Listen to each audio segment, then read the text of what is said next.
objetivo es reconocerlo como un bien patrimonial de los mexicanos. Entonces,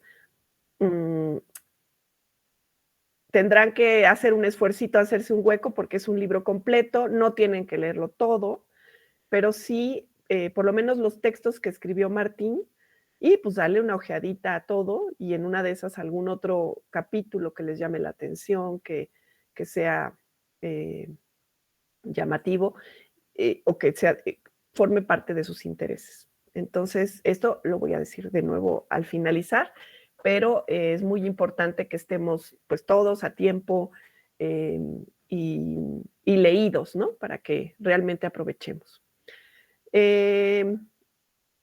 Bueno, entonces, ya lo subió Pedro, muy bien, gracias Pedro. Noé, también me avisas, ya lo subí, ¿va? Si no, en el día. Ya lo subí. ¿Ya? Perfecto. Ay, muy bien. Ya. Gracias. Entonces, así ya también me quedo con la seguridad de que todos entendieron cuál es la dinámica. Gracias. Bueno, pues voy a compartir entonces pantalla.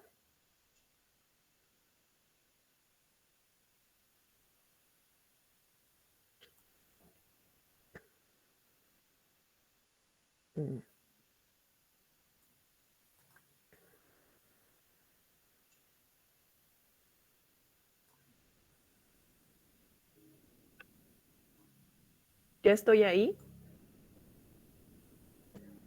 Sí. Muy bien. Bueno, pues haciendo como un minimísimo,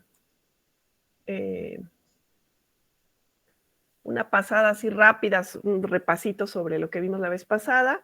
Vimos que el concepto de antropología cultural hace un cambio importante en la concepción del patrimonio, sobre todo en su concepción pues, a nivel mundial, en la que ya no solamente objetos particulares son considerados importantes, sino que todas las manifestaciones humanas forman parte de este concepto de paisaje, ¿no? Hablamos de esta conjunción de elementos desde la antropología cultural y las consecuencias, ¿no? En términos de legislación, en términos de educación y en términos también del estudio y la crítica desde la historia del arte. Repasamos un poquito la inauguración del patrimonio mundial dirigido por una institución globalizada o mundial, que es la UNESCO. Bueno, globalizada, mundial y todo, pero al final también, pues, surgiente del mundo occidental, ¿no? Entonces, con esa línea, vamos a decir. Y esto en 1972, y las primeras declaratorias, que aquí comentamos algunas, el cambio que representa la declaratoria del campo de concentración, en donde ya el asunto de la belleza, en fin, la estética no tienen cabida, sino que pues enfatizan el valor del patrimonio como parte de la memoria humana, ¿no? Memoria positiva, memoria negativa también.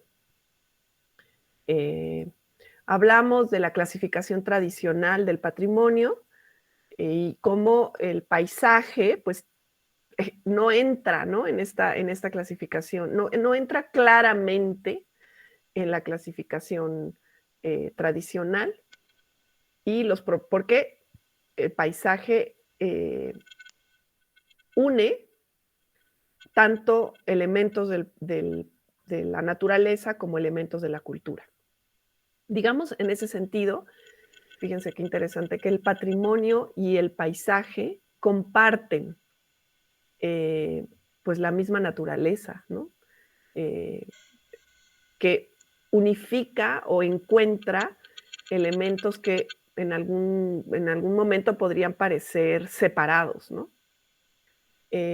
Aquí, bueno, también hablamos de esto, de cómo dependiendo de quién publique estos esquemas, que al final son maneras de explicar lo que significa el patrimonio, pues depende de cada esquema de estos, donde colocan a los paisajes culturales. Que aquí es muy simpático porque eso los pone como un bien inmueble, ¿no? Em, y bueno, pues creo que hasta más o menos que yo recuerde, por aquí habíamos quedado. Hablamos de que hay valores diferentes, ¿no? Que se van reconociendo a partir de este parteaguas de la segunda mitad del siglo XX, y que incluyen, pues desde elementos estéticos, políticos, históricos, ¿no? Por ejemplo, los estéticos y los históricos, digamos, tienen una línea continua de apreciación sobre el patrimonio desde la antigüedad, que incluyen la memoria, ¿no? Pero van tomando pues más importancia otros elementos como los culturales, los políticos, los estéticos, ¿no? Por ejemplo, también los políticos, y lo podemos ver, yo creo que es algo de lo que posiblemente ustedes discutieron, la apreciación política del patrimonio en la construcción de las naciones en el siglo XIX, pues fue muy importante. Y muchos de los monumentos que vemos hoy, por ejemplo, en el Paseo de la Reforma, pues tienen ese objetivo, ¿no? La identidad o bueno, esa línea de objetivo de una identidad nacional, ¿no? De ser estos elementos que sostienen ideas o propuestas políticas, eh, y que están representadas a partir de esta sucesión de monumentos que en un momento político muy particular, pues se consideran indispensables para entender la identidad mexicana, ¿no? Eh, en ese sentido, a mí me parece que estos monumentos, igual que vamos a ver hacia adelante, tienen sus significados son variables, ¿no? No son estáticos, porque depende de cada generación o de la sucesión generacional, los valores que se destacan sobre él, ¿no? Posiblemente en su momento, pues fueron, por ejemplo, la columna de la independencia, tiene, pues representa, sí, la independencia, pero al mismo tiempo, si lo vemos un poco de lejos, pues representa el poder de Porfirio Díaz para decidir y construir un monumento de ese tamaño, un poco como comunicando su poder, ¿no? Sobre el espacio, sobre la ciudad. Si lo vemos pues más de lejos, sí, efectivamente se vuelve un arquetipo de memoria o de identidad mexicana, particularmente de la Ciudad de México, ¿no? Empiezan a suceder otras cosas ahí, ¿no? Y para cada grupo, a lo mejor para algunos, pues es el lugar del festejo del fútbol, que me acuerdo un tiempo que ahí siempre había como manifestaciones o fiestas, ¿no? Porque México en el fútbol logró una medalla o qué sé yo, trofeo, lo que sea. Y últimamente, pues ha sido el espacio de protesta. Entonces, de muchas protestas sociales que utilizan el valor de ese lugar como un espacio de atención, ¿no? Entonces, pues también hay una identificación del poder de este lugar, del poder social, del reconocimiento comunitario sobre este foco, este hito dentro de la ciudad, dentro del país, porque pues es un espacio en el que una manifestación no pasa desapercibida, ¿no? Si yo hago la misma manifestación no sé, en los campos de Tláhuac, pues a lo mejor ni siquiera sale en el periódico, por decir algo, ¿no? Entonces el valor cambia, pero sigue reconociéndose. Por otro lado, es parte de la memoria del país, ya no a lo mejor en el sentido del poder de Porfirio Díaz, pero sí en el sentido de que todavía a principios del siglo XX seguía vigente la idea o la necesidad de enfatizar espacios de identidad de México como una nación consolidada, unida, ¿no? Y con una identidad común. Entonces, pues eso posiblemente no lo pensó Porfirio Díaz o Rivas Mercado, el arquitecto que la diseñó, pero al paso del tiempo, si reflexionamos sobre estos lugares, pues podemos ir reconociendo nuevos valores que pues se introyectan como parte de la memoria de la nación mexicana. Bueno, luego hablamos de algunas crisis de conceptos. Bueno, no, creo que aquí no llegamos, pero ustedes pudieron leerlo en el texto. Cómo empieza a haber una serie de propuestas nuevas, como por ejemplo el concepto de patrimonialización. Ahí les voy a recomendar un texto que está en el libro este que subí de Legislación y Paisaje del doctor Mariano Castellanos, que explica este concepto, cómo ya no depende de una declaratoria, ¿no?, formal, el que se identifique el valor patrimonial de un lugar o de una tradición, ¿no? Sino que también la sociedad civil es la que puede otorgar, restar, sumar, ¿no? Valores patrimoniales o proponer objetos de patrimonialización a partir de sus valores bueno, no personales, grupales, ¿no? Y esto promueve o esto da lugar a una expansión de tipologías, ya no solamente lo que el Estado o lo que la UNESCO reconoce como algo valioso, se considera patrimonio, sino que hay una suma de tipologías, de objetos o de conjuntos que tienen un reconocimiento patrimonial. Y también en términos cronológicos, ¿no? Ya no solamente lo más antiguo es lo que se debe de conservar, sino que habrá cosas que son más modernas, pero que ya tienen una entidad reconocida como parte importante para un grupo humano, para una sociedad. Aquí, por ejemplo, les cuento, ya lo veremos, que la ley del INA en México dice que solamente, bueno, el INA solamente protege lo anterior al siglo XIX. Del 19 hacia adelante, ya no sé si eso es el 19, ya me confundí, sí, del 19 en adelante es el INBA y llega pues hasta el siglo XX, pero no, por ejemplo, todo lo de los primeros años o la primera etapa del siglo XX, por ejemplo, el Art Deco y en fin, muchas muestras de arquitectura que podríamos llamar moderna, no están incluidas en estas declaratorias, ¿no? Y no ha habido una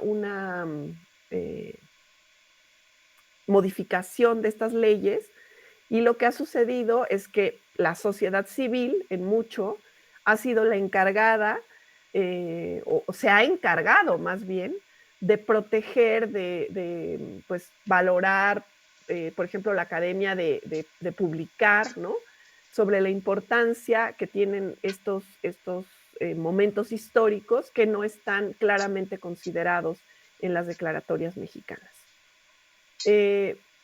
También hay una construcción de símbolos y ya dijimos que estos símbolos son fuentes objetivas de la historia. Representan hitos que despiertan la memoria de un pueblo. Y como expliqué al principio, en el caso como un ejemplo así muy, muy burdo de los monumentos, de la columna de la Independencia, muestran momentos y fenómenos del pasado que, más allá de las interpretaciones que han existido, podemos acudir a ellos para comprender el pasado que nos ha construido como nación. Insisto, en este sentido, las interpretaciones son cambiantes, pero solo se puede interpretar a partir de un objeto o de una fuente objetiva, ¿no? A partir de un documento, a partir de un monumento, a partir de una ciudad, o de un espacio o de un paisaje, ¿no? Porque en la historia, como pues parte del conocimiento moderno, no podemos basarnos en yo creo que, a mí me late que, se me hace que, a mí me han dicho que, no. Tengo que explicar a partir de fuentes objetivas, eh, interpretar, reflexionar, ¿no? Pero a partir de hechos comprobables. Y en este caso, los monumentos o las declaratorias o los reconocimientos patrimoniales del pasado son fuentes objetivas. Vimos también en los textos que hay una gran crisis, ¿no? De construcción nueva de grupos sociales que va más allá de los pueblos y las naciones, ¿no? Hay reconocimientos y yo creo que en esto podemos también comentar el papel que han tenido las redes sociales en las últimas décadas, ¿no? Cómo hay identificaciones de grupos sociales, por ejemplo, de movimientos em, eh, de reclamos que se pueden dar de una manera nunca antes vista, ¿no? Porque muchos de los medios de publicación o de comunicación anteriores al Internet, pues finalmente estaban condicionados, ¿no? Manejados por un grupo de personas o por pocos grupos de personas, y ahora eso pues se democratiza. Se puede hacer un llamado a acudir a una marcha o a un reclamo, lo que sea, sin filtros, ¿no? Y eso, pues, en términos del patrimonio, de los valores de los lugares, etcétera, pues, sigue teniendo mucha relevancia y se ha reflexionado poco, ¿no? Se ha discutido poco, pero, pues, es un hecho que está presente y que, va a modificar, está modificando, es difícil verlo, nuestra idea sobre el patrimonio. Y otro de los asuntos que también quedan en la mesa de discusión en la actualidad, en esta crisis de conceptos, son las prioridades económicas, ¿no? Como el patrimonio en la última mitad del siglo XX y creo que en todo lo que va del XXI, se ha utilizado como un atractor de turismo. No del turismo en sí mismo, sino un atractor de divisas económicas, etcétera, ¿no? Y entonces hay una gran discusión, ustedes supongo habrán leído y si no, pues sería interesante que también investigaran sobre eso, cómo hay ciudades completas, por ejemplo, Ámsterdam, que exige a su gobierno limitar o casi que prohibir, ¿no? O limitar, pero profundamente, el turismo en zonas patrimoniales, porque no solamente se está destruyendo el patrimonio, sino que se está destruyendo la vida comunitaria en estos lugares, de las personas que habitan estos lugares, que, por ejemplo, en Ámsterdam, la mayoría de los habitantes de las zonas centrales tuvieron que emigrar, ¿no? Porque ya la vida cotidiana se volvió casi que imposible, siempre invadida por verdaderamente hordas de turismo masivo, ¿no? Que toma las calles, que toma los lugares y que ya no pueden habitarse, ¿no? También, por ejemplo, el comercio dirigido al consumo cotidiano, ¿no? La tiendita, la tintorería, pues tienen unas rentas imposibles. Eso estos comercios salen de estas zonas centrales, se sustituyen por comercios dirigidos al turismo y las personas que habitan ahí pues ya no tienen estos servicios cerca de sus casas, ¿no? En fin, hay todo un proceso, un fenómeno que pone en crisis el manejo del patrimonio en en los últimos años. Eh, bueno, seguimos aquí con muchas diferentes clasificaciones tradicionales del patrimonio, unas más complejas, unas menos complejas, que son interesantes, ¿no? Eh, y que finalmente a lo que quiero llegar es a una propuesta de pues, una clasificación más orgánica que nos lleve a comprender cómo el paisaje, como dije al principio, y el patrimonio tienen elementos en común, ¿no? Hablaremos en otro de las unidades de este curso sobre el concepto de sustentabilidad cultural, pero adelanto un poco para que pues también ponerlo en la mesa de reflexión de este curso, cómo el territorio, yo veo el patrimonio un poco de esta manera, ¿no? El territorio es la base, ¿no? Y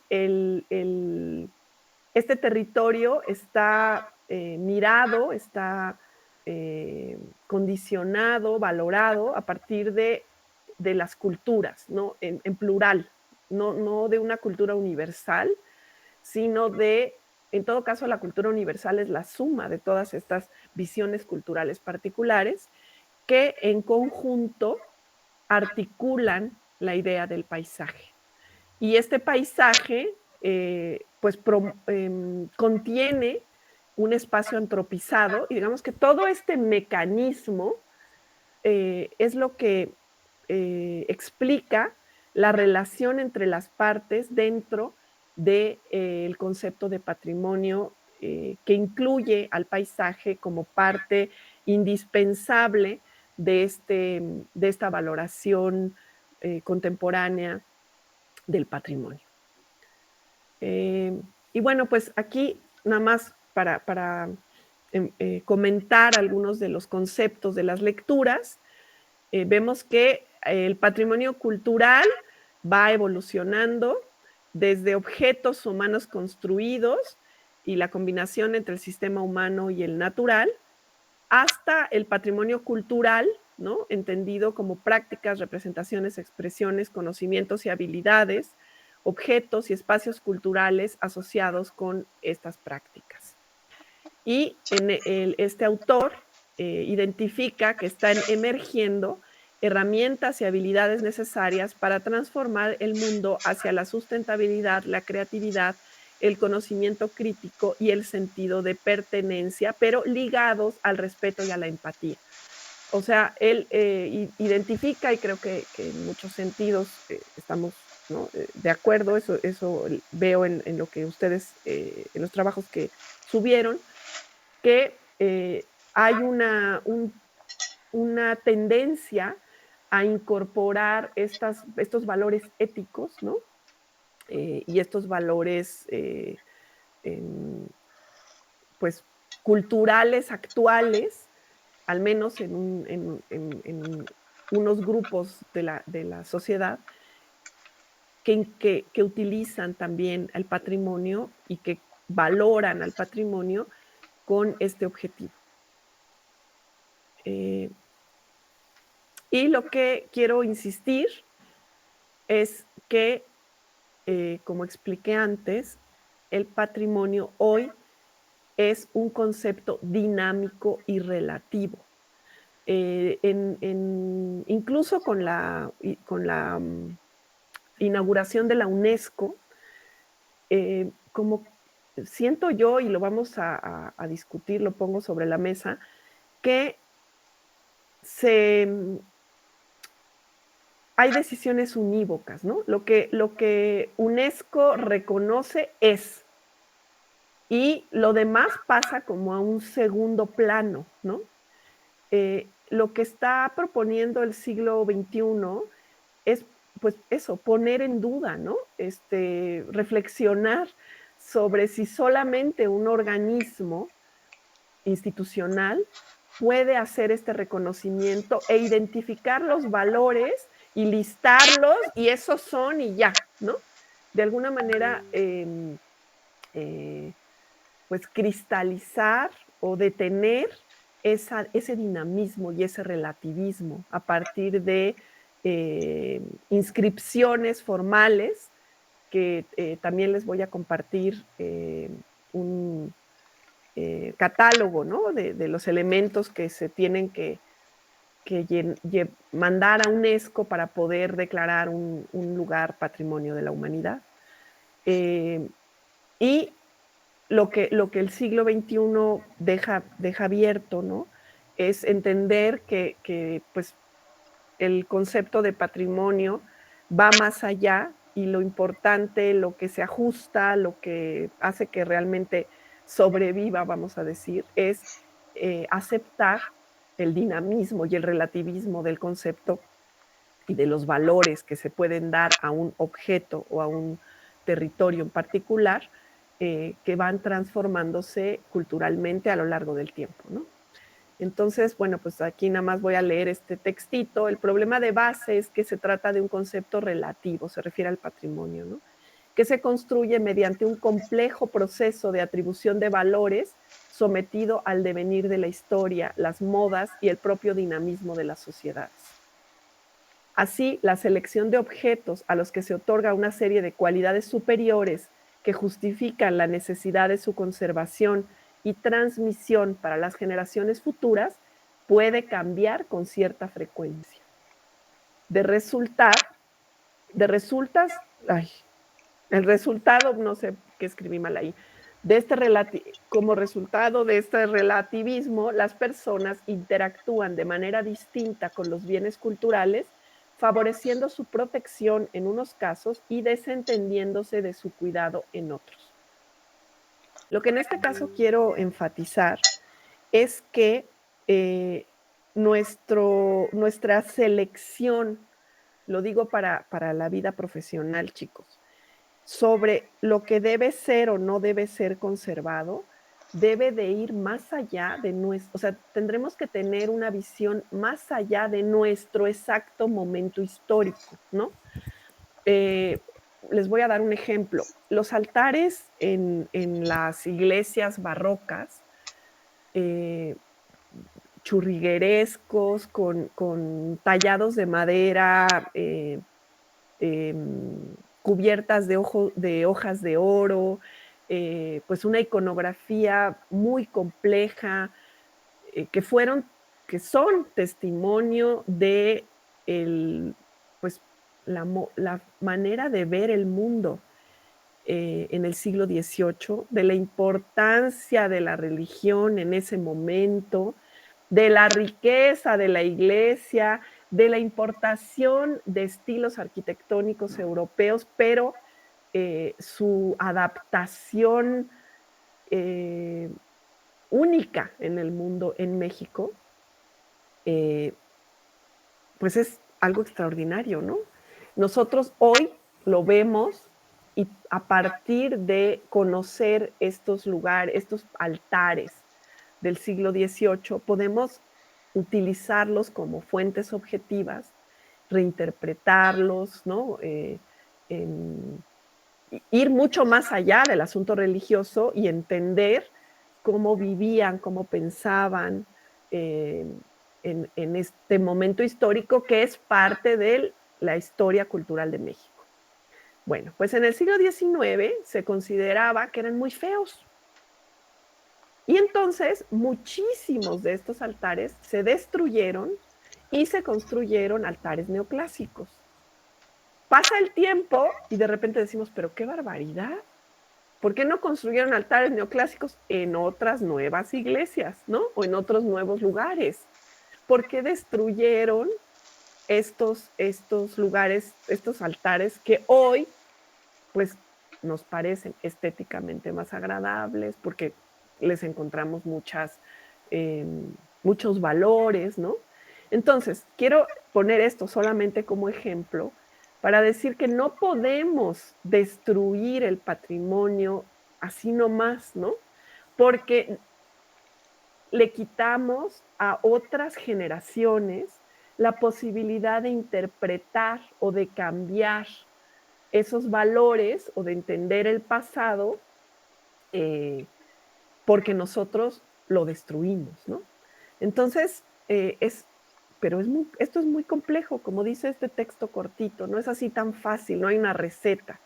Pero lo que yo quiero transmitir en esta clase es que hay que hacerlo con mucho cuidado, siempre que se intervengan lugares patrimoniales, paisajes patrimoniales, no hay que hacer modificaciones sin reflexionar sobre estos aspectos de los derechos de las siguientes generaciones, de interpretar y de utilizar estos espacios como fuentes objetivas de la historia y como fuentes objetivas de la construcción identitaria de México. Bueno, creo que esto ya lo hablamos suficiente, ¿no? Como, bueno, este autor, Joseph Ballard, identifica estos valores, ¿no? El valor de uso, el valor formal y los valores simbólicos significativos. Yo lo que quiero enfatizar es que todos estos valores o esta clasificación de valores es cambiante, dinámica.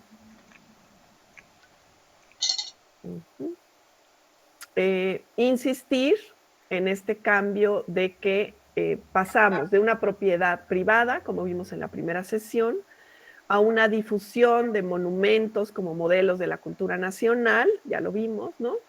A símbolos de identidad colectiva, que ya no están únicamente identificados por una institución, sino que la colectividad empieza a reconocer y se formula esta idea de la patrimonialización.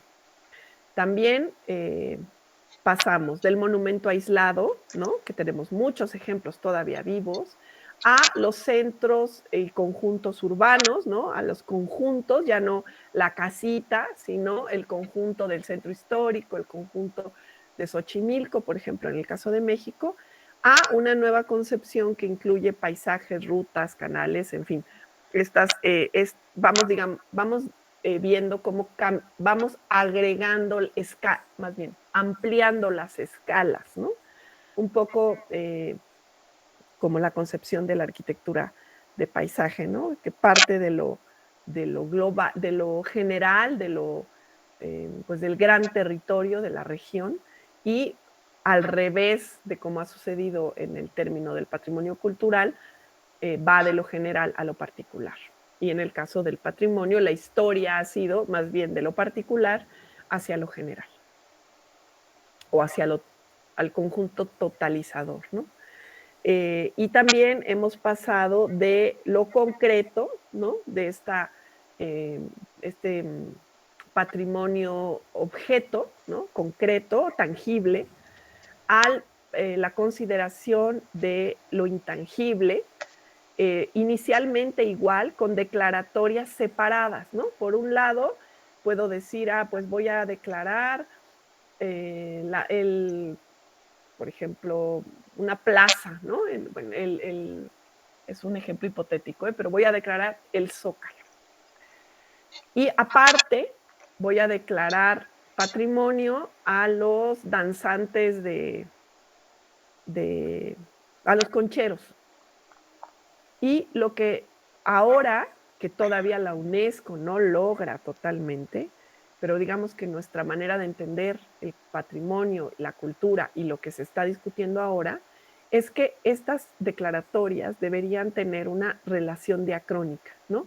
Deberían ser parte del mismo conjunto, porque no puede haber concheros si no hay zócalo, ni puede haber zócalo con vida y reconocimiento sin los concheros, ¿no? Entonces, uno influye en el otro y el otro influye en el uno. Eso es lo que significa una relación diacrónica. No puede sobrevivir ninguno de los, ni el espacio ni la tradición, si no se conciben y se protegen en conjunto. Eh, por ejemplo, me impacta mucho que las procesiones en el centro histórico, yo he estudiado mucho la zona del Carmen y de San Sebastián, son barrios antiguos de la Ciudad de México. eh, la Virgen del Carmen originalmente tenía su capilla en el siglo XVI en la iglesia de San Sebastián, ¿no? Bueno, pues se hace una iglesia nueva dedicada al Carmen y se llevan la imagen de San Sebastián al Carmen. Eso sucedió a finales del siglo XVI. Pues en la memoria histórica de estos dos barrios sigue existiendo este relato, ¿no? Y cuando se hace la procesión del Día del Carmen, la imagen es llevada del Carmen a San Sebastián, a visitar su casa original. Bueno, pues eso se ha hecho desde el siglo XVII hasta finales del siglo XX, casi diría principios del siglo XXI. Pues resulta que ahora todas las calles por las que pasaba esa procesión, ha pasado por siglos, están ocupadas por comercio informal. Y la mayoría de las personas que habitaban originalmente estos barrios emigraron después del temblor de 1985. Y eso provocó que no hubiera un reclamo social comunitario, ¿no? Sobre el uso de la vía pública por comercio. Y lo que sucede ahora es que ya esa procesión no puede hacerse porque no hay manera de pasar de una iglesia a otra, ¿no? El problema ahí no es en lo absoluto un asunto de religión, ¿no? Sino que eso que ha sido por siglos un objeto de identidad de un grupo social, ¿no? Un objeto de cohesión más allá del asunto religioso, pues se ve interrumpida o ya no existe porque ya no hay el espacio que se utilizaba para hacerlo. Entonces, sirva este ejemplo para explicar cómo una cosa depende de la otra, ¿no? El espacio en el que se lleva a cabo una tradición o eh, pues sí, una tradición importante, patrimonial, no puede existir sin que ambas partes sobrevivan. Alguien, ya hablé mucho, ya les voy a dar un descansito, pero ¿alguien puede dar algún ejemplo que conozca de algo similar?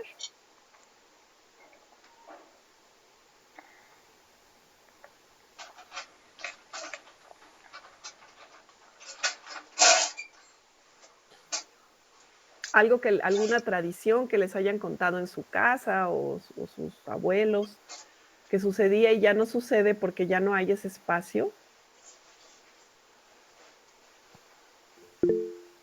Adelante, Pedro, cuéntanos. Pues aquí en mi casa había una virgen que tenía su capilla y cada 12 de diciembre se hacía una fiesta. Entonces se fue, bueno, mi papá se mudó y se llevó la virgen, entonces pues ya no podemos hacer la fiesta porque pues nada más está la capilla. Sí. Sí, a una escala familiar, pero es algo similar, ¿no? No se puede continuar una tradición si no hay un altar con el objeto de la tradición, ¿no? Sí, muy buen ejemplo, Pedro, efectivamente. Jennifer, adelante. Sí, bueno, antes de dar el ejemplo, tengo una duda. Sí, ¿Puede pasar que en vez del espacio sea la persona y así no se lleve la actividad porque no está la persona en el espacio? ¿Puede pasar? ¿me puedes dar un ejemplo? Yo pienso que sí, pero no me queda clara tu pregunta. Es que, por ejemplo, en mi casa se acostumbraba que en Año Nuevo, la primera semana, se venía a comer mariscos aquí a mi casa, a su casa. Gracias. Entonces, cuando mi abuelita pues falleció, en paz descanse, mis tíos dejaron de venir. O sea, la Ujú. presencia de la reunión familiar o ese valor o esa presión que teníamos nosotros de reunirnos como en una casa de alguien, se fue cuando ella se fue. Entonces es como mi duda, que esa persona se llevó como ese valor, pero los espacios siguen. Sí, también puede suceder, pero entonces ahí las personas, la siguiente generación, fíjate, a lo mejor para algunos miembros de tu familia queda en el recuerdo nada más, pero a lo mejor tú, cuando tengas tu familia, vas a decir, ah, pues yo en recuerdo a mi abuelita, voy a hacer la comida de mariscos el día primero en mi casa, ¿no? Entonces, algo que se había olvidado puede recuperarse a partir de un recuerdo de una persona, ¿no? Y a lo mejor la tradición continúa. En ese sentido, es importante insistir en que el patrimonio es una selección de lo que parece importante para un grupo humano, ¿no? Hay muchas cosas que suceden que se olvidan y se pierden. Lo vamos a ver cuando hablemos de sustentabilidad cultural, que a nadie le importa, ¿no? Y que pues ya pasó y se olvidó. Pero hay otros elementos que familiarmente, culturalmente, socialmente, se consideran relevantes y son los que tienen esta continuidad en el tiempo, ¿no? Y son los que yo a lo mejor no conocí a mi abuelita, pero sé y sigo haciendo los mariscos el día primero.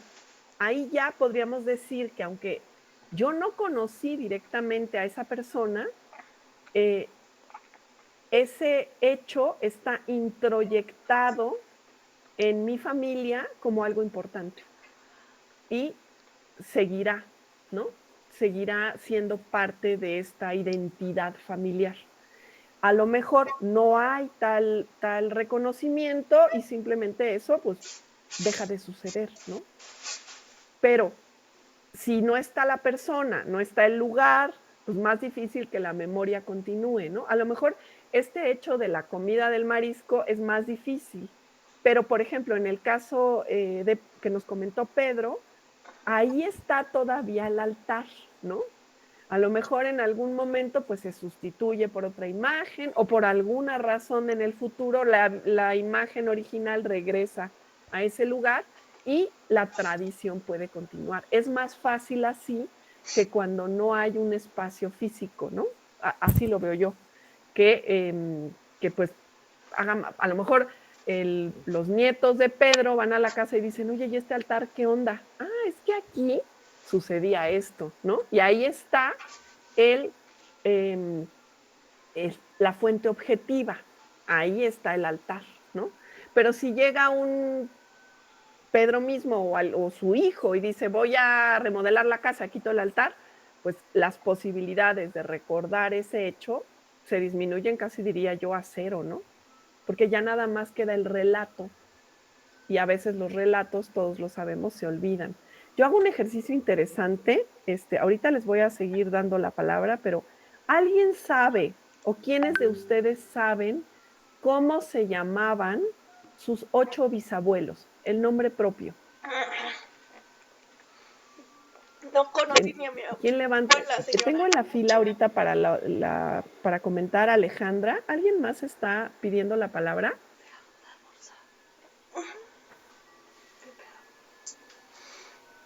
Creo que no, ¿verdad? Pero bueno, ahorita te doy la palabra, Alejandra. Hago esta pregunta. ¿Alguien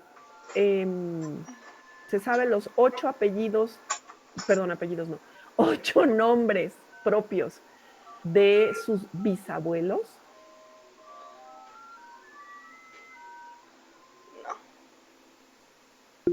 No, No, yo no. Alejandra de además de que fue 6. un Ah, pues pedo, ahorita que nos platique, que porque nos se los supone que diga. es mi familia, pero no es mi familia, Nadie entonces. más, creo. Fíjense, ¿no? No, pero puedo preguntar. O sea, por ejemplo, Maricruz sabe que alguien en su familia sí sabe, ¿no? Maricruz dice que de 4. Abuelita. La abuela. Ah, bueno, no. ¿Ok? Ella es abuela.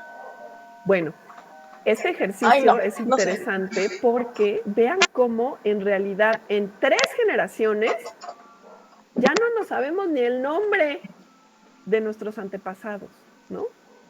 Si hubiera en su casa un monumento, bueno, no, miren, hasta ni siquiera un monumento, un muralito con el nombre, Los pues a lo Madrigal, mejor dice. todos lo recordarían, ¿no?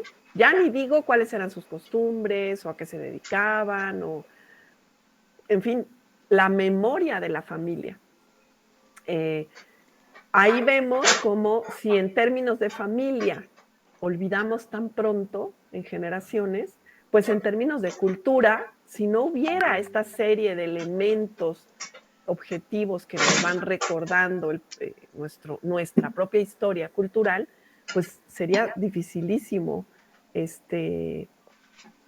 recordar, ¿no? Alejandra dice que como en Coco. A ver, Alejandra, adelante, cuéntanos. Ah, sí, bueno, como en la película de Coco, ¿no?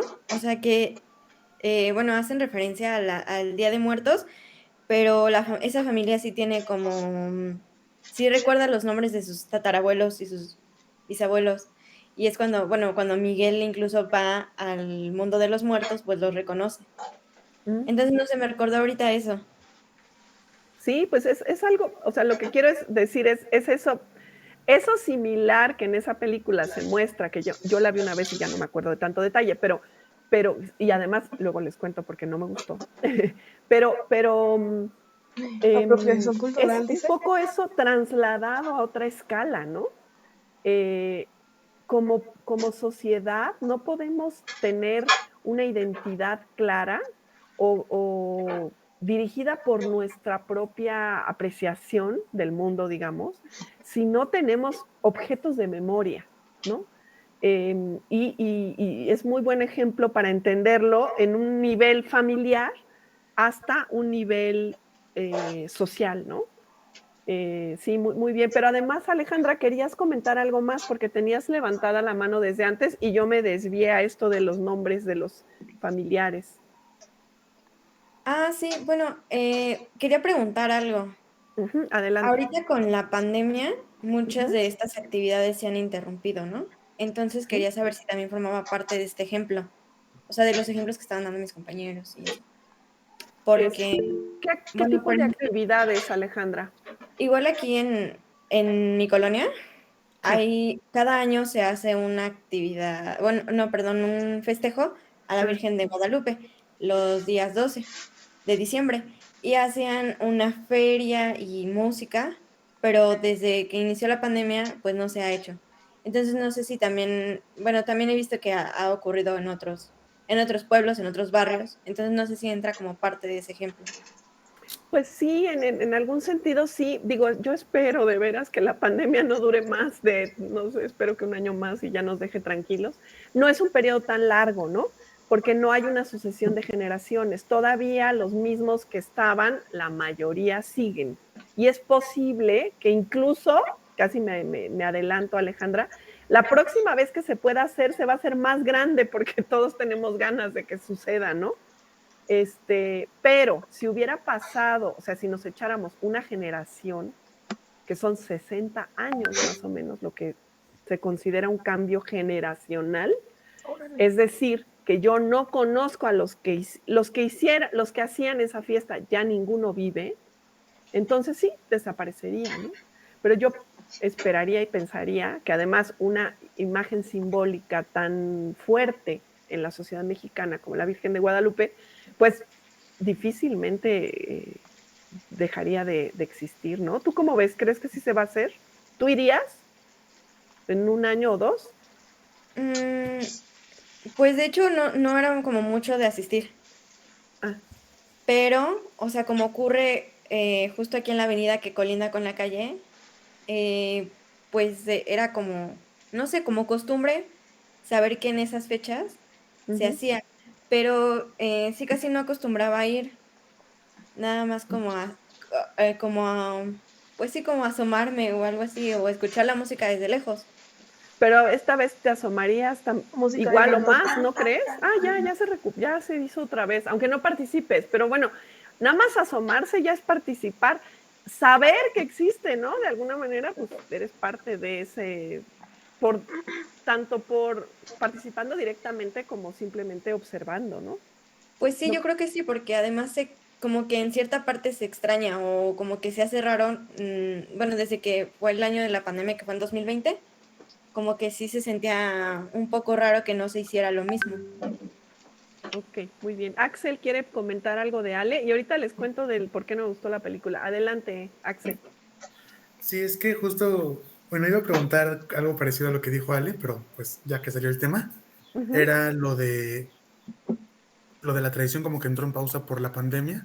En el pueblo de mi familia en Oaxaca, se da una fiesta que es el baile de los moros, pero justo soy de Oaxaca, bueno, tengo ascendencia de Oaxaca de la Sierra Alta.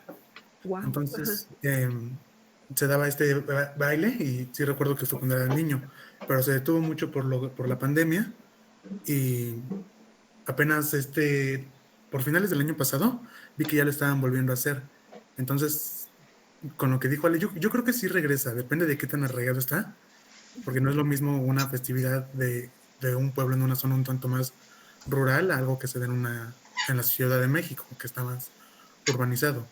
Entonces yo creo que sí se continúa y es cierto, tienen que pasar pues sí varias generaciones porque entró en pausa pero regresó. Entonces sí continúa. Es lo que, es Ay, lo que yo sí. creo desde mi experiencia. Sí, yo también, porque somos positivos, ¿no?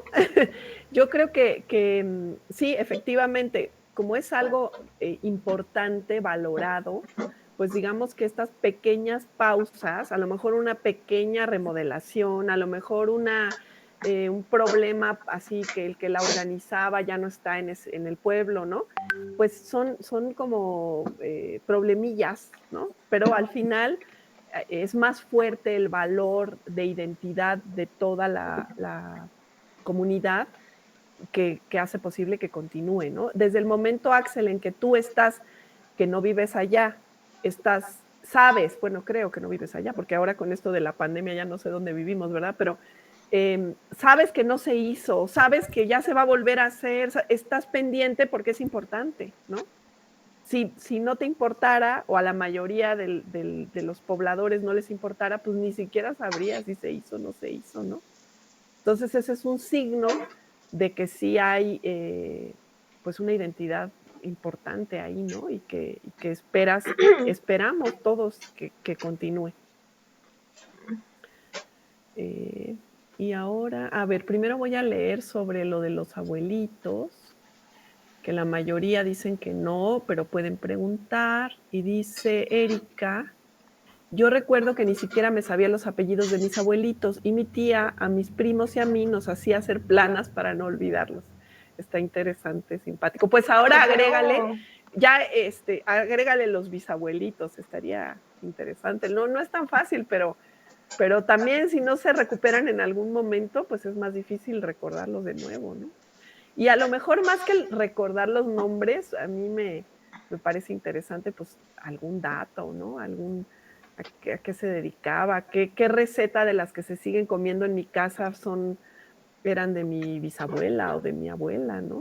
Es lo que le da también esa identidad a la familia.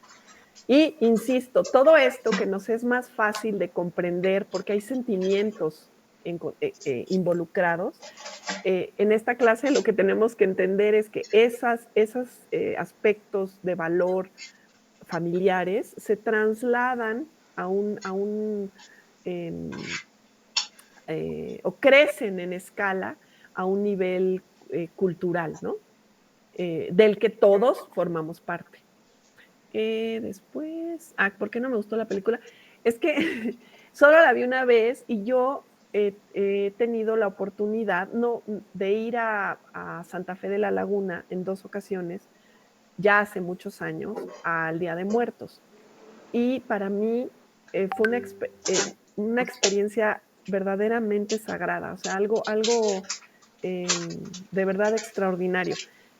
Les cuento, mi familia emigró a México a principios del siglo XX y por lo tanto no hay una tradición del Día de Muertos en mi familia. Hay otras tradiciones, pero no esa tradición. Y entonces yo, la manera en que me he acercado más a esa tradición fue a través de estas dos, bueno, a partir de estas dos visitas y a partir de aprender muchísimo sobre el Día de Muertos, la idea de la muerte. Es que a ustedes no les di historia, esto es muy triste. Es la idea de la muerte en el mundo mesoamericano. Y para mí, la película de Coco banaliza mucho. O sea, desde el momento en que entras como pues como a Six Flags, ¿no? A un Disney, digamos, le Bueno, quita es que para vaya. mí toda esa carga simbólica profunda, como que lo banaliza y no me gusta. Me da como, ay, es una manera de presentar algo muy complejo, muy profundo, de mucho significado, como algo muy casi cotidiano, ¿no? Es que yo Y lo veo entonces no como me gustó. turista. Pero reconozco que puede ser significativo para muchos que no tienen la oportunidad de acercarse de otra manera, y eso pues también me parece interesante, ¿no? Como dice Gabriela, es la versión gringa de México, sí, y es bueno, es en mucho la que le ha dado ahora una nueva visibilidad al Día de Muertos, que también ha casi duplicado el número de visitas, o más que duplicado, visitas turísticas a México en la época del Día de Muertos. Por lo cual me angustió muchísimo, vean, que en Santa Fe de la Laguna, pues ya no se pueda hacer el Día de Muertos real y se tenga que hacer un Día de Muertos parecido a la película de Coco, ¿no? Esto sucede también, es algo terrible. Miren, yo hice mi tesis de licenciatura en Mixquic, que es un pueblo lacustre de la Ciudad de México, del territorio de la Ciudad de México, en el año 90. Pues cuando regresé, que era una fiesta más o menos auténtica, el Día de Muertos. Sacaban las calaveras, las limpiaban, las ponían, hacían una fiesta y hacían estos altares y estas ofrendas, ¿no? Pues cuando regresé, y no mucho después, ya la gente no quería hacer, porque había tanta gente visitando, una cantidad tan exagerada, que la gente ya no quería que fueran al pueblo y les pisaran sus tumbas. ¿Y quién se va a concentrar a platicar con su pariente fallecido si está lleno de gente sacando fotos? Entonces dejaron de hacerlo. Y lo que hicieron en el ayuntamiento, en la alcaldía, no, ya no se llama alcaldía, en el municipio, fue hacer un concurso, a ver quién hace el altar o adorna más bonita la tumba para que no dejara de ir turismo. ¿Qué sentido tiene eso? Entonces, pues ya, la tradición del Día de Muertos se ahogó, vamos a decir, por la atracción turística, y ahora pues es un asunto de concurso que ya pierde el significado, yo creo que para el 80% de los que participan en esa festividad, ¿no? Es una tragedia. Es eso, banalizar el patrimonio y finalmente hacer que sus valores se pierdan totalmente o se cambien y ya no tengan ningún sentido, ¿no? A ver, ¿qué más veo aquí en las preguntas? ¿De dónde migraron? Mi familia es del País Vasco, que está en el norte de España y en la frontera con Francia. Y emigraron después de la guerra civil española. Mi mamá nació en México, aunque mis abuelos también vinieron de ahí, y yo también nací y soy mexicana. Muy bien. Bueno, pues vamos a dar 11:10, voy a darles, como siempre, creo que no me va a dar tiempo de acabar con todo, pero lo vamos a lograr, aunque sea un poco de manera trabancada. Les voy a dar ahorita 10 minutitos, 8, porfa, son 11:10, 8 minutitos de paseo, tomadita de agua, aireamiento, movimiento, que siempre ayuda, y nos vemos aquí entonces a darnos. Estuvo acalorado, no pasó a males, todos estaban de acuerdo. ¿Cómo lo sintieron? ¿Cómo estuvo?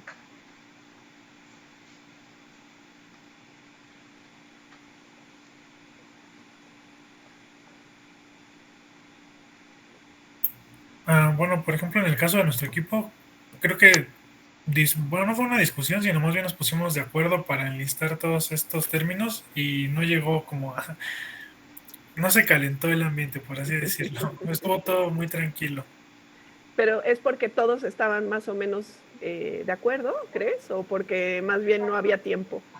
No, sí, estuvimos de acuerdo, además de que antes de seleccionar como estas definiciones o a qué nos referíamos con los puntos buenos y los puntos malos del patrimonio y los antimonumentos, pues lo hablábamos entre los cuatro y ya se llegaba a una conclusión. Y creo que eso nos ayudó. Yo lo que pude observar, Miguel Ángel, no tengo aquí en mi memoria exactamente en el que tú participaste, pero lo que observé en la mayoría es que tenemos en este momento más empatía por los antimonumentos que por los monumentos, ¿cierto?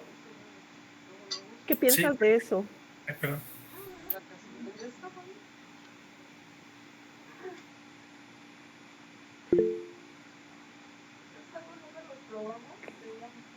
Creo que ya no va para... Miguel Ángel, ¿piensas algo de eso? O bueno, ¿puedes comentar algo de eso? Sí, sobre bueno, eso, y ya tengo aquí manitas. Adelante. Disculpe, es que pensé que iban a participar mis compañeros. Pues sí, creo que también nos pasó que sentíamos como esa más empatía porque pensamos que hay como un sentido de empatía en ese aspecto con bueno, en el caso de los antimonumentos, cuando es para señalar como estas tragedias, se siente como esa empatía, ¿no? Por las víctimas de estos sucesos. Y sí, en el caso de del patrimonio, perdón, sí, del padre del patrimonio, ¿no? Pues creo que lo vimos más como ciertas ideas impuestas que por algo, no sé, que sienta como la comunidad en ocasiones, sino es más una idea implementada, ¿no? Así lo vimos, creo, en algún momento. Ok, acuérdense que yo les había comentado que no fuera monumento contra antimonumento, sino patrimonio cultural contra antimonumento, ¿no? Porque como que tenemos así introyectado, yo creo, lo de Cristóbal Colón, ¿no? Por ejemplo. Pero bueno, sí que es importante insistir en que va más allá, ¿no? Del concepto monumento, lo que se considera y hemos visto que es patrimonio cultural, ¿no? Muy bien, ahorita voy a hacer otra pregunta, pero adelante, Gabriela. Gracias, Amaya. No, sí, a mí también me tenía algunas dudas, pero después lo comenté con mi hijo y me hizo la que siempre me la aplica para callarme, que es: mamá, eres boomer y por eso prefieres los monumentos que los antimonumentos. Entonces, de pronto, no sé, de pronto a veces siento que en esta onda que se hace de cambiar la jugada, caemos en lo mismo, ¿no? Entonces, supongamos que el patrimonio es, vamos a así extrapolarlo ridículamente, malo, y el otro, el antimonumento, es el bueno del cuento en esta. Pues entonces estás haciendo lo mismo. O sea, yo creo que todo extremo es malo, todo exceso es, bueno, no malo, anticonveniente, no conveniente, no tan prudente, porque entonces se destruye, que es lo que yo puse ahí, se destruye lo que acabas de decir. Ya no me gustó lo barroco, pum, ya no me gustó lo neoclásico, y ahí vamos tumbando, y no se da cabida a todo. Entonces, creo que hay muchas lecturas atrás de lo físico, del monumento en sí, que es quizás lo que estás diciéndonos, si es que lo entiendo bien, que habría que independizar la lectura, la imposición y tal, de la obra de arte como tal en sí, per se. No sé si me estoy confundiendo más, pero sí a mí me parece que todo lo que atente contra el arte habría que meditarlo un poquito antes, y se puede retirar o apartar, o no sé, pero no sé si llegar al grado de destrucción, etcétera, sea pues a veces quizás sí, ¿no? A veces es necesario porque fue atroz lo que se hizo y tal, pero no sé, la verdad es que estoy en confusión. Mejor me abstengo, No, cobardemente. no te abstengas cobardemente porque el asunto aquí es tener preguntas.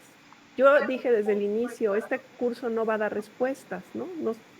Pero sí quisiéramos todos tener preguntas y no actuar sin pensar, ¿no? Es que hay que destruir el monumento a Colón. Sí, ¿no? A ver, sí, sí, ¿por qué? No, ¿por qué? ¿Qué transmite? ¿Qué valores? ¿Qué, no? Ir más allá, lo de es muy polémico, ¿no? Estos ejemplos son muy polémicos. Difícilmente nos va a tocar, como profesionistas paisajistas, decidir eso, ¿no? Es muy, muy complicado. Pero hay montones de otras posibilidades en las que sí vamos a estar.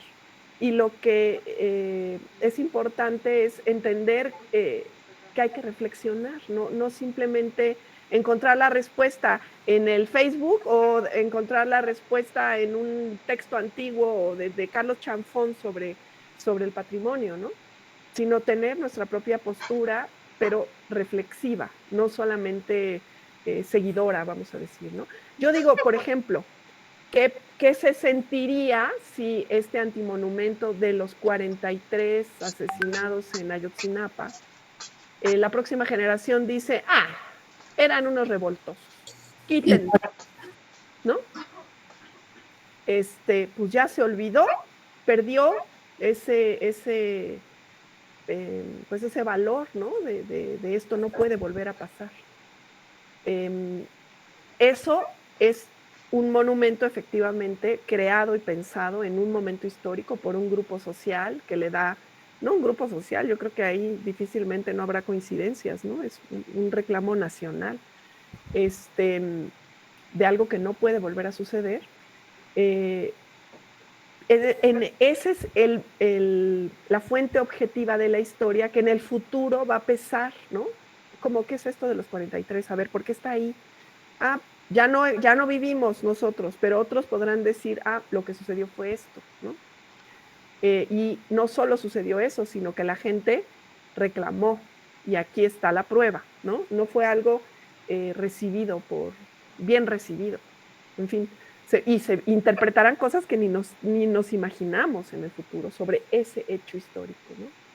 Pero lo contrapolamos con Cristóbal Colón y ahí también, pues, a mi juicio, hay un linchamiento tremendo sobre un personaje también muy polémico, pero que no deja de ser eh, importantísimo en la historia del mundo, ¿no? Fue un eh, valiente navegante, un poco enloquecido, porque si no, yo creo que no lo hubiera logrado. Una persona muy tenaz, arriesgó su vida en muchas ocasiones, no fue querido en España al regreso, estuvo encarcelado, ¿no? En fin, políticamente hay una historia contada, pero hay otra historia atrás también que en ciertos momentos se desconoce, ¿no? Y, eh, y bueno, es sí una figura impuesta en un momento histórico en México, eh, pero es parte de la historia, ¿no? La historia del mundo, ¿no? Pero yo quisiera, o sea, la idea del ejercicio era decir, a ver, ¿qué? ¿Quitamos las pirámides de Teotihuacán? ¿O qué valores tienen las pirámides de Teotihuacán? No tanto algo tan polémico y complicado de explicar como la figura de Cristóbal Colón, pero sí otros bienes del patrimonio cultural mexicano que pues indiscutiblemente tienen muchísimo valor, tanto como los reclamos de los antimonumentos, a mi juicio. Adelante, Gabriela. No sé si hay una la tengo que poner aquí. Sí. Yo ya Adelante. dije. Ok, es que seguías teniendo la manita. Perdón. ¿Alguien más quiere comentar sobre este asunto tan complicado?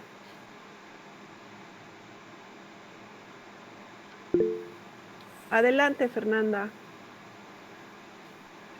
Hola, profe, buenos días. Buenos días. Pues quería comentar sobre lo que usted mencionó de que muchos tenemos una apatía por los antimonumentos. No, No por, es que por los estemos monumentos, ¿no, Fernanda? ¿O por los antimonumentos? No, por los antimonumentos que nosotros sentimos apatía por eso. Ah. O sea, o tendemos a... Creo que es más bien de que se trata de que estamos o queremos estar abiertos a entender las razones de por qué los hacen. O siento que sí, o sea, que estamos más abiertos o buscamos entender qué razón hay de que existan, quién los está haciendo, por qué razón, y no tanto es, o sea, tratamos de no criminalizarlos, o al menos yo en mi situación personal, y platicando con mi equipo, pues creo que todos estamos como en la misma posición, es como de, ok, pues siempre hay razones para esto, y no, al menos nosotros no los pusimos como en contra, como decir, ay, antimonumentos y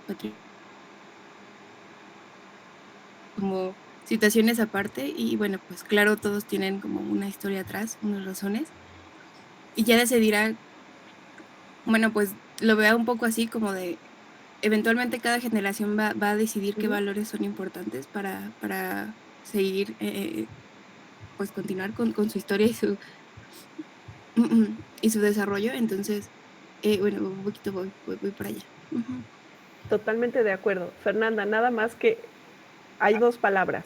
Apatía quiere decir no me interesa. Ajá. Y empatía me sumo, ¿no? Sentimentalmente entiendo, trato de entender. Entonces, más bien, la mayoría, por eso no entendía, yo dije, ¿cómo? Pero si todos estaban muy de acuerdo con los antimonumentos. Más bien, la mayoría son empáticos, ajá, con la idea de los antimonumentos. Bueno, somos empáticos con la idea de los antimonumentos. Yo, Amaya, yo no estoy siendo antipática, no, o sea, no estoy de ningún malo, solamente me parece que hacer lo contrario es exactamente hacer lo que se estaba haciendo, pero al revés. Okay. Quizá, Gabriela, la antipatía tiene que ver con la destrucción de otros monumentos, no contra los antimonumentos, ¿no? Totalmente. Como dijo Fernanda, no es una u otra, ¿no? Pueden perfectamente ser las dos, pero hay que distinguir valores distintos y efectivamente estoy de acuerdo con Fernanda. Las siguientes generaciones decidirán si ese hecho, yo supongo que sí va a ser, es muy importante para ser recordado, esos hechos, porque no es uno, son un montón, o se olvidan, ¿no? Pero de alguna manera los que ya tenemos como identificados con valor en el pasado, por un lado, tuvieron valores especiales en su momento y en este momento los podemos reflexionar, repensar, ¿no? Pues revalorar de una manera distinta, ¿no? Tampoco me parece también es interesantísimo, ¿no? Yo, por ejemplo, sigo poniendo en duda lo de Cristóbal Colón, pero sí, desde luego que hay monumentos a personajes que dices, ¿esto cómo pudo haber sucedido, no? Y entonces, bueno, pues ahí también hay cambios tan drásticos de manera de pensar que podríamos justificar que se quiten, ¿no? O que se, no sé, que se, como los, por ejemplo, ¿no? Como los campos de concentración en Auschwitz. Es una cosa así inhumana y terrible, horrible. Pero si los quito, se olvida. Entonces, no sé si a lo mejor algunos de estos monumentos, pues sería mejor poner una placa explicando por qué no. Y no quitarlos y ya el personaje se borra de la historia y eso no pasó, ¿no? Se borra una fuente objetiva, es muy complicado de pues poner ahí en la discusión, ¿no? Gabriela, volviste a levantar la mano, ¿verdad? Sí, perdón. Adelante. Oye, es que ahora que dices eso, es como los migrantes precisamente, y probablemente te pasó, no sé si hables vasco, pero cuando vienen, salen huyendo de sus países en tan mala situación que muchos no quieren recordar nada de este país y no empiezan a hablar el idioma, sino que no se fusionan, se funden en la nueva cultura y borran su pasado y su historia y entonces por ejemplo, sus nietos o incluso sus hijos ya no hablan el idioma de sus 2 padres y sus 4 abuelos. Se anula por completo por una situación de sufrimiento o personal o de rechazo al país del que abandonan, que normalmente no hay un rechazo, sino una pues o tragedia o tristeza, que para no recordarlo ya no lo nombro, como decían los egipcios, ¿no? Lo que no se nombra no existe. Entonces, si no hablas ese idioma, pues ya las siguientes generaciones, como dices de Auschwitz, se olvidará y nunca no va a quedar claro que pasó algo. Yo creo que también es importante así pues esto de la cultura que se llega a otro país y cómo se elimina la suya a veces a propósito. Pues sí, es interesante. Bueno, en el caso de mi familia es algo complicado porque el único que hablaba vasco, euskera, era mi papá. Y entonces, como hay una ruptura ahí tan tremenda, yo siempre lo escuché a él hablarme a mí, pero nunca lo escuché conversar con nadie. Y entonces yo no puedo, entiendo, pero no puedo contestar. Creo que eso también sucede mucho en las personas que hablan idiomas mexicanos, ¿no? El náhuatl, el otomí, etcétera. Los montones, creo que hay 60 lenguas vivas todavía en México, que las generaciones modernas, contemporáneas, entienden pero no hablan, ¿no? Y pues sí, un gran problema, pero por otro lado hay otras formas de identidad, ¿no? Y también, que lo tenemos que entender y reconocer, las culturas locamente llamadas prístinas, ¿no? Sea la que sea, ya no existen, ¿no? Todas, por la historia de la humanidad, son las que existen son culturas híbridas, ¿no? Que se van sumando conocimientos, quehaceres, relaciones con la naturaleza, etcétera, de experiencias de diferentes culturas, ¿no? Que eso es lo que está formando incluso las identidades nacionales, ¿no? No hay ninguna, creo, así que se podría denominar prístina. No sé si a lo mejor en Alaska, ¿no? Por ahí alguna cultura muy aislada, pero es muy difícil, ¿no? ¿Alguien más quiere comentar? Creo que la lengua, ya que se trajo a la mesa, es el patrimonio de la humanidad, ¿no? El lenguaje, la variedad de lenguajes. Adelante, Marlene Amairani. Sí, con lo que comentaba Gabriela, no sé por qué me puse a pensar que también los que están en Estados Unidos mexicanos, bueno, que son mexicanos, también pasaron, no sé, entonces por un momento traumático, porque ¿por qué entonces en Estados Unidos piensan que el 5 de mayo es nuestra independencia, ¿no? Sí, se supone que también los mexicanos se fueron a Estados Unidos, no tan traumados como para no festejar ese día tan importante, ¿no? Bueno, me puse a pensar ahorita con lo que dijo Gaby en ese aspecto, bueno, con ese ejemplo. Sí, es bien interesante cómo hacen gran pachanga ese día, ¿no? Pues también hay historias culturales. No sé exactamente la razón, pero hay una razón histórica para que eso haya sucedido. El 5 de mayo es el día que se celebra la tal Batalla de Puebla, que es una de las poquísimas que ganó el ejército mexicano sobre el ejército francés, ¿no? Entonces, bueno, también para un grupo humano que está en otro territorio y que la sufre mucho, fue como un momento de reivindicación del poder mexicano sobre el poder extranjero. Entonces, no es de extrañar que a ellos les haga más significado, ¿no? Que la independencia, ¿no? Posiblemente. Es un motivo de identidad muy particular. Adelante, Axel. Sí, es con lo que dijo ahorita de que que usted lo vería como la lengua, como el verdadero patrimonio. El gran.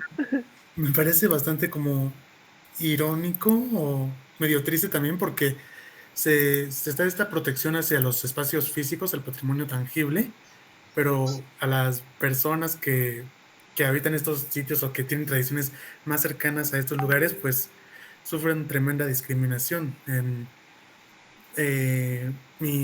Bueno, como comentaba, tengo familiares de que son de Oaxaca, entonces ahí hablan en esa zona lo que es el mixteco. Y he visto que, bueno, vienen muchos de visita por acá o tienen incluso familia aquí pero pues obviamente van a tener como un acento diferente por su lengua natal y cómo lo están hablando. Y no, sí me ha tocado ver gente que hace con burla o mofa y es bastante molesto porque pues es parte de la persona, de la historia, y puedes ver el discurso que se da de sentirse orgulloso de raíces, pero cuando ya lo ves en la vida cotidiana es bastante, es otra cosa la que se da. Sí, fíjense que la conservación de las lenguas es algo bárbaramente complicado.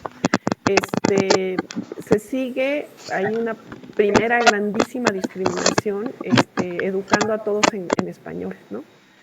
Por ahí empiezan a aparecer algunos libros de texto en otras lenguas, en otros idiomas, pero es bien difícil, porque ustedes saben que el mixteco de la Mixteca Alta no es idéntico al mixteco de la Mixteca Baja, que el náhuatl de Oaxaca, de Veracruz, no es el mismo que el de Puebla, ni el mismo que de la Ciudad de México, o sea, son lenguas vivas y son muy variantes, hay una variedad extraordinaria, ¿no? De detalles. Y entonces, imagínense hacer libros de texto en 63 lenguas y además en todas sus variantes. Es casi imposible. Lo que se hizo, por ejemplo, en el País Vasco, les cuento porque es algo que conozco, pero bueno, es también muy relativo, es que se creó un lenguaje, ¿no? un vasco que se llama Batúa, y es un vasco académico. O sea, dijeron, bueno, de todas las variantes que existen, vamos a hacer una que es la oficial, como sucedió con el español. También hay 1000 variantes de español, pero hay una academia que dice, se debe decir, yo qué sé, azul, ¿no? Y se escribe con Z.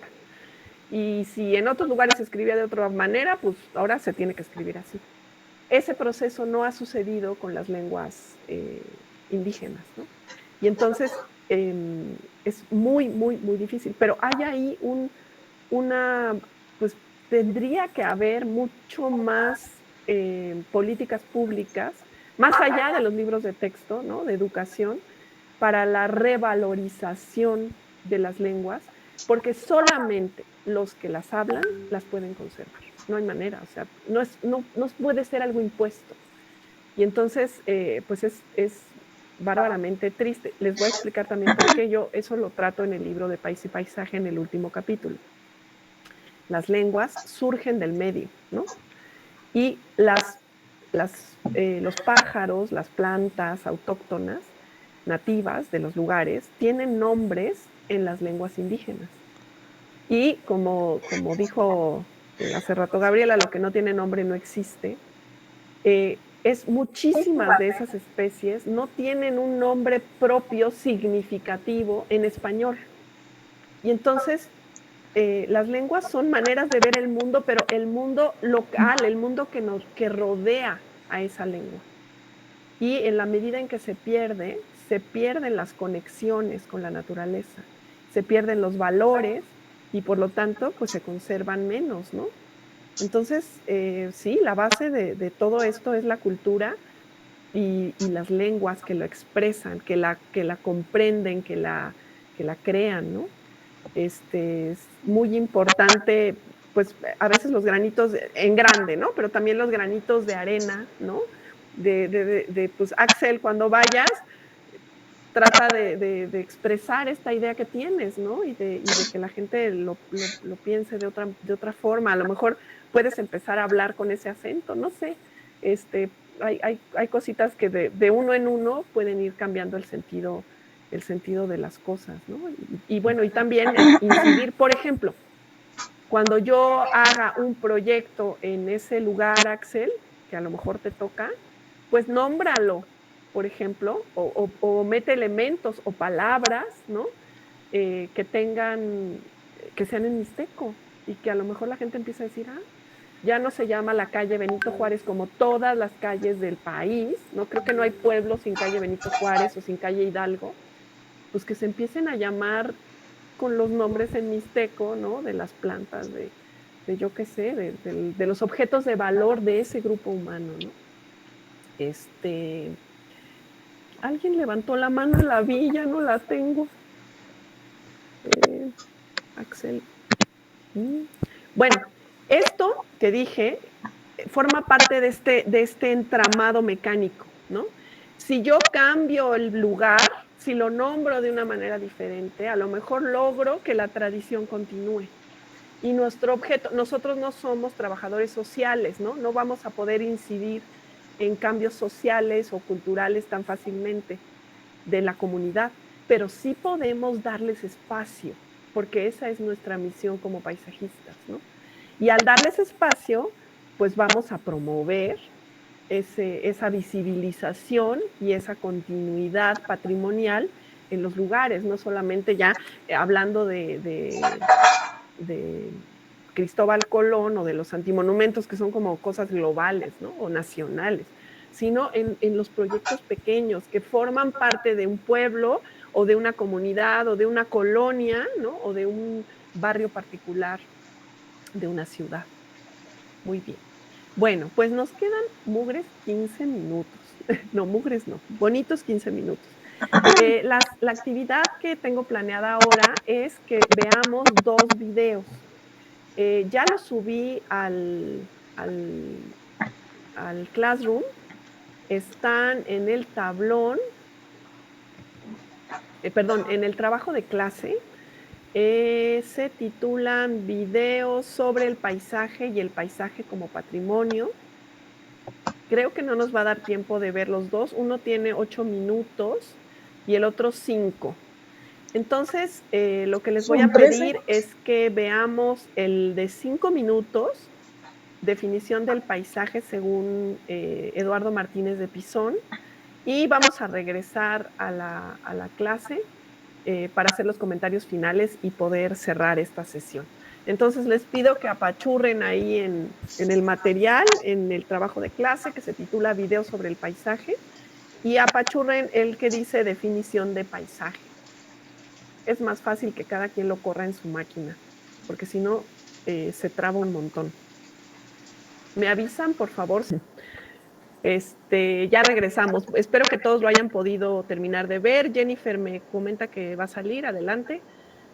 Nada más recordarte, Jennifer, hay que leer y estar muy, muy leídas para la próxima sesión. Sí, muchas gracias.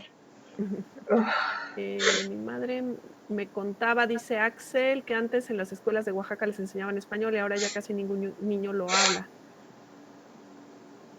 Ay, ¿cómo? ¿Los niños ya no hablan español? No, es que justo de que les tenían que enseñar español porque solo hablaban mixteco. Y ahora es todo lo contrario, que están buscando a quién enseñe mixteco. Exacto, pero ahora necesitan un profesor que hable el mixteco de esa región, ¿no? O sea, es bien complicado, pero las personas, muchas lo siguen hablando. O sea, es un asunto de cambiar la manera de enseñar, ¿no?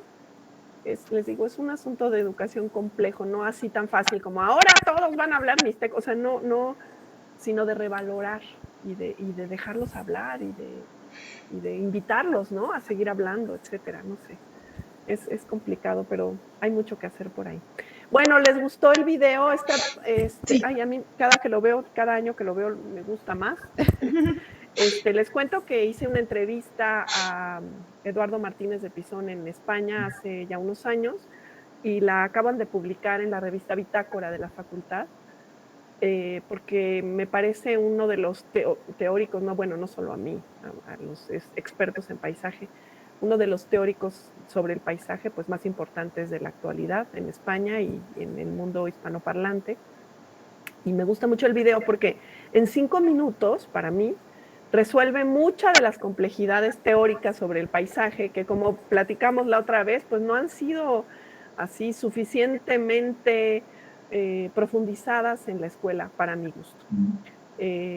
Pero vean cómo en muchos de los términos, ¿no?, que parecen sencillos, pero nos está diciendo cosas bien complicadas, hablamos o podemos observar esa similitud que yo intenté expresar con mucha menos eficiencia que Martínez de Pisón, esa similitud entre los términos patrimonio cultural y paisaje, ¿no?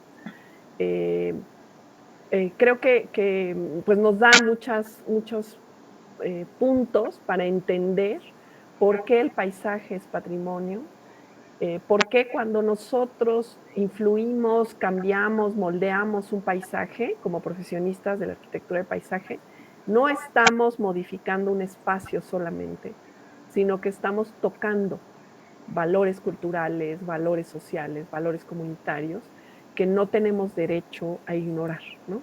Que tenemos que incorporar en nuestros trabajos y que, bueno, me encanta el video, pero toda y me encanta porque hasta me hace sentir la ilustración de este texto en paisajes bellísimos, ¿no?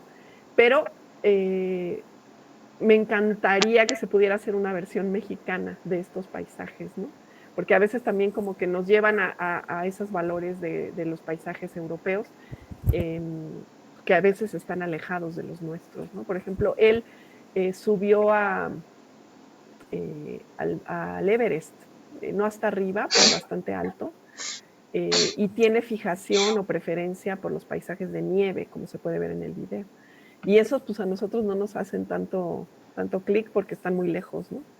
Pero bueno, lo importante del video es que estemos bien conscientes de que el paisaje es patrimonio, de que es dinámico, de que todas nuestras acciones sobre el paisaje modifican o tienen la virtud o la no virtud de modificar los valores sociales y culturales en un lugar, ¿no?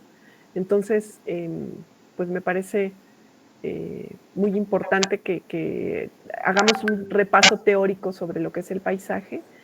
Y lo que les pido de tarea, porque ya imposible ahorita, es que vean el otro video. También ya habla más directamente sobre los conceptos de patrimonio y de paisaje. Es también de una universidad española, pero es muy claro y creo que pues cambia el tono de voz para que no sea yo la que habla todo el tiempo. Y los invito también a ver creo que ya está en línea en la bitácora última, que se llama El paisaje es un punto más, conversando con Eduardo Martínez de Pisón.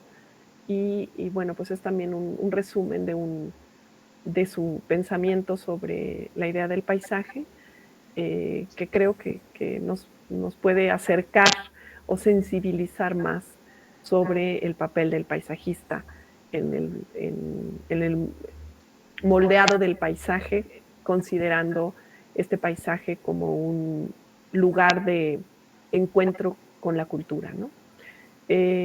Pues quedan 2 minutos, como la otra vez me pasé creo que 2 minutos, dejamos aquí la intervención. Insisto, por favor, es muy importante que lean el libro de Patrimonio y Legislación, perdón, Paisaje y Legislación, Legislación y Paisaje, sobre todo los textos de Martín Checa y de Mariano Castellanos. Y nos vemos entonces la próxima sesión. Fue un gusto verlos y que tengan buena, pues ya vamos a decir fin de semana, porque vamos a pensar que estamos más cerca del fin de semana que del inicio. Cuídense mucho. Muchas gracias. Gracias, igualmente. Profa. Gracias. Bonito día. Igualmente.